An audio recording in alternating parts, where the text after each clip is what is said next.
स्वागत है दोस्तों स्टडी फॉर यूपीएससी में।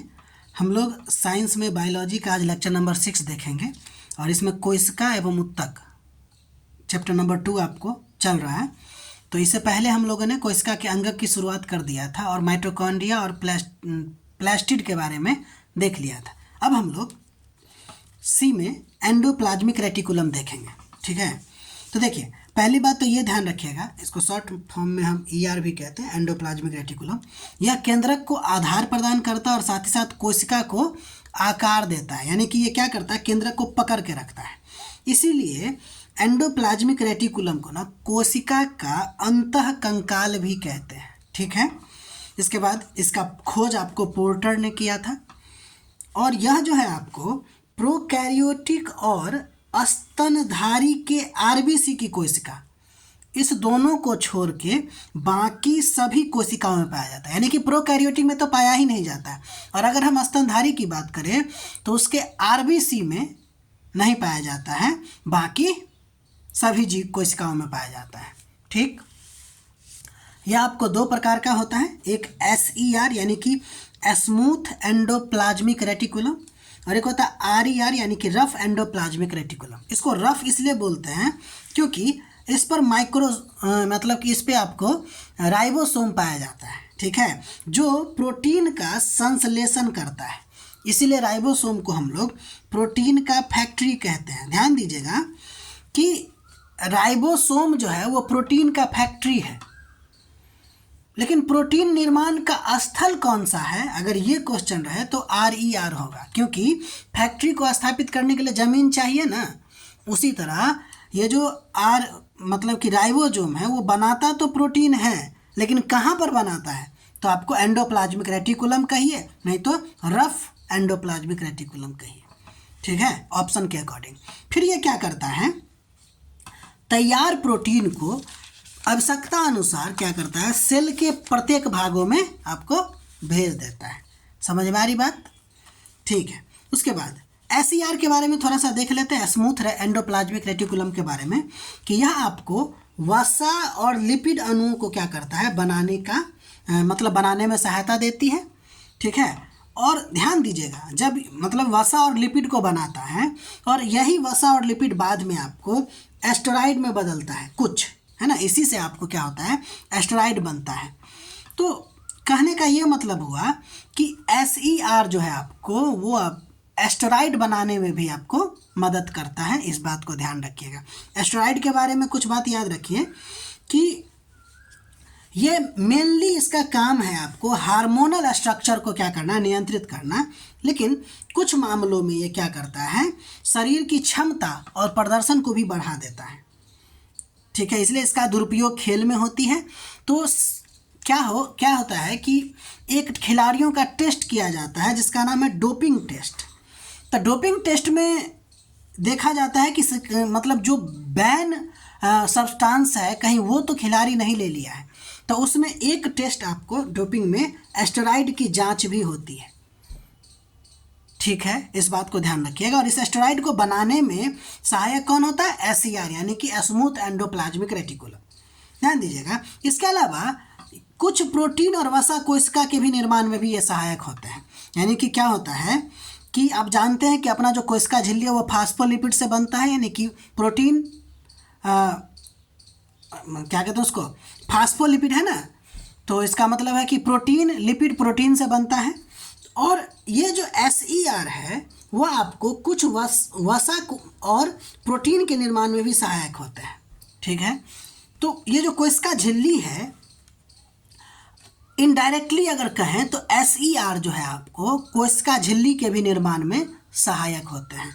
और कोशिका झिल्ली के निर्माण को हम लोग झिल्ली जीवात जनन कहते हैं, यानी कि SER जो है आपको झिल्ली जीवात जनन में योगदान देता है और इससे कोशिका झिल्ली का निर्माण होता है, ठीक है। इसके अलावा SER का एक काम आप ये भी देखिए कि जो कशेरुकी होता है ना, जो वर्टिब्रा वाला जीव होते हैं, उसके यकृत की कोशिकाओं में अगर कोई विष है या दवा है तो उसको डिटॉक्सिफाइंग करने में भी भूमिका निभाता है, यानी कि निराविषीकरण करने में भी भूमिका निभाता है। कौन, SER, ठीक।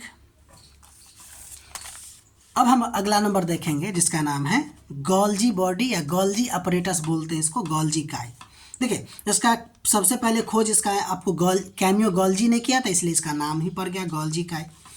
ठीक है, ध्यान दीजिए यह शैवाल में यानी कि नील हरे शैवाल, जीवाणु और माइकोप्लाज्मा को छोड़ के सभी जीवधारियों में पाया जाता है।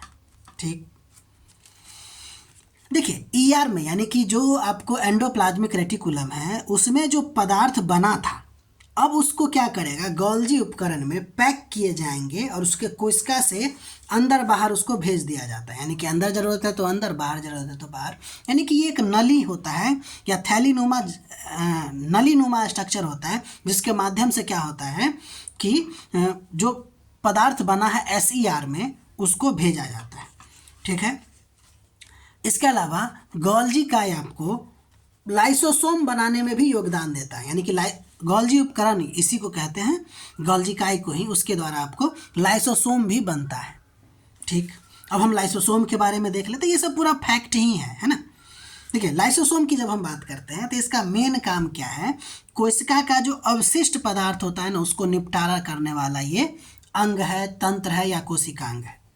ठीक है ना, और ये जो अपशिष्ट का निपटारा करता है वो कैसे करता है, तो उसमें एक पाचक एंजाइम होता है जिसको हाइड्रोलेज एंजाइम कहते हैं। ये लगभग पानी के जैसा है तो होता है ना, इसलिए इसको हाइड्रोलेज एंजाइम कहते हैं। और ये जो एंजाइम है वो आपको आरईआर यानी कि रफ एंडोप्लाज्मिक रेटिकुलम के द्वारा बनता है। ये एनसीईआरटी का पॉइंट है। ठीक है, तो हम लोग आगे बढ़ते हैं, अभी और देखते हैं लाइसोसोम के बारे में। क्या होता है कि जब कभी भी कोशिका आपको क्षतिग्रस्त हो जाए या मर जाए तो लाइसोसोम फट जाता है। अब अगर फट जाता है तो इसका एंजाइम क्या करता है, अपने ही कोशिका को समझ लीजिए पाचित कर देता है या खा लेता है। इसके वजह से लाइसोसोम को आत्मघाती थैली यानी कि सुसाइड बैग कहते हैं। ठीक, तो इस बात को ध्यान रखिएगा। इसके अलावा आप जानते हैं कि हमारे शरीर में लाइसोसोम सबसे ज़्यादा कहाँ पाया जाएगा, WBC में पाया जाएगा, क्योंकि इसका काम क्या है, प्रतिरक्षा को मजबूत करना है ना। तो ये बात को ध्यान रखिएगा। इसके अलावा यह कोशिकांग यानी कि लाइसोसोम केवल और केवल जंतु कोशिका में पाया जाता है दोस्त, इस बात को ध्यान रखिएगा। यानी कि यहाँ ये कहाँ पाया जाता है, तो सिर्फ जंतु कोशिका में। अब अगला नंबर देखते हैं, रिक्तिका वॉक्यूल्स। देखिए ये कुछ नहीं, ये बस खाली जगह होता है जहाँ पे कुछ पदार्थों को स्टोर करके रखा जाएगा। अब जहाँ पे हम स्टोर करते हैं वो एक तरह से किचन का स्टोर हाउस होता है, डेट्स वाई ये कोशिका का स्टोर हाउस हो गया, स्टोर रूम हो गया। ठीक है, ये जो रिक्तिका है वो एक झिल्ली से घिरा होता है। ठीक है ना, आपको बताया गया है पहले ही। इस झिल्ली को हम लोग कहते हैं टोनोप्लास्ट, इस बात को याद रखिएगा। इस झिल्ली को हम लोग क्या कहते हैं, टोनोप्लास्ट कहते हैं। ठीक, रिक्तिका में अगर देखिएगा रिक्तिका के बारे में, तो पौधा में ये ज़्यादा बड़ा होता है और कोई मनुष्य वाले में यानी कि कहें तो जीव जंतु वाले कोशिका में ये छोटा होता है। ठीक, अब हम अगला नंबर देखते हैं राइबोसोम के बारे में। हालांकि राइबोसोम के बारे में आप देख ही लिए हैं, फिर भी इसका खोज आपको पैलेट ने किया था। साथ ही साथ ये जीन की सूचना के अनुसार, अभी हम लोग आगे पढ़ेंगे इसके बारे में, जीन के सूचना के अनुसार ये क्या करता है, प्रोटीन का निर्माण करता है, इसलिए इसको प्रोटीन निर्माण की फैक्ट्री कहते हैं। ये जो राइबोसोम होता है ना वो आपको आरएनए और प्रोटीन दोनों से बना होता है, इसलिए राइबोसोम का एक नाम आपको राइबोन्यूक्लियो प्रोटीन कण भी कहलाता है या भी कहते हैं इसको। ठीक है, यह दो प्रकार का होता है, एक 70S राइबोसोम और एक होता है 80S, है ना। एस का मतलब सेडिमेंटेशन कोफिशिएंट होता है ये। ठीक है, उतना हम लोग को नहीं जानना, हम लोग जनरल साइंस पढ़ रहे हैं ना। देखिए 70S सरल प्रोटीन बनाता है और 80S आपको जो है वो जटिल प्रोटीन बनाता है। ये जो 80 मतलब कि 80S है यानी कि वो आपको सिर्फ यूकैरियोटिक जीव में पाया जाता है, और जो 70S है राइबोसोम वो प्रोकैरियोटिक माइटोकॉन्ड्रिया और लवक में भी आपको पाया जाता है। इसका मतलब अगर आपसे क्वेश्चन पूछे कि राइबोसोम आपको माइटोकॉन्ड्रिया और लवक में पाया जाता है तो यस पाया जाता है। ठीक है, यानी कि माइटोकॉन्ड्रिया, लवक, केंद्रक, है ना, ये सब जगह पाया जाता है। एसईआर में भी होता है ये, यानी कि जो रफ वाला पार्ट में वहाँ पे। ठीक है ना। अब अगला नंबर देखते हैं सेंट्रोसोम के बारे में। ध्यान दीजिए ये भी सिर्फ जंतु कोशिका में पाया जाता है। हालांकि इसका काम होता है कोशिका विभाजन का, तो पादप जो है उसमें अगर कोशिका विभाजन की बात करें तो वहाँ पे करता है आपको कोशिका प्लेट नाम से, सेल प्लेट नाम से एक स्ट्रक्चर होता है जो आपको क्या करता है, पादप में कोशिका विभाजन में सहायता करती है। बाकी जंतु में कोशिका विभाजन में सहायता कौन करता है, सेंट्रोसोम करता है। इसके बारे में कोशिका विभाजन वाले चैप्टर में हम लोग देखेंगे। बाकी आज के लिए इतना ही। बाकी हमारा प्रयास अगर आपको अच्छा लग रहा है तो लाइक कीजिए, शेयर कीजिए, सब्सक्राइब कीजिए। मिलते हैं अगले वीडियो में।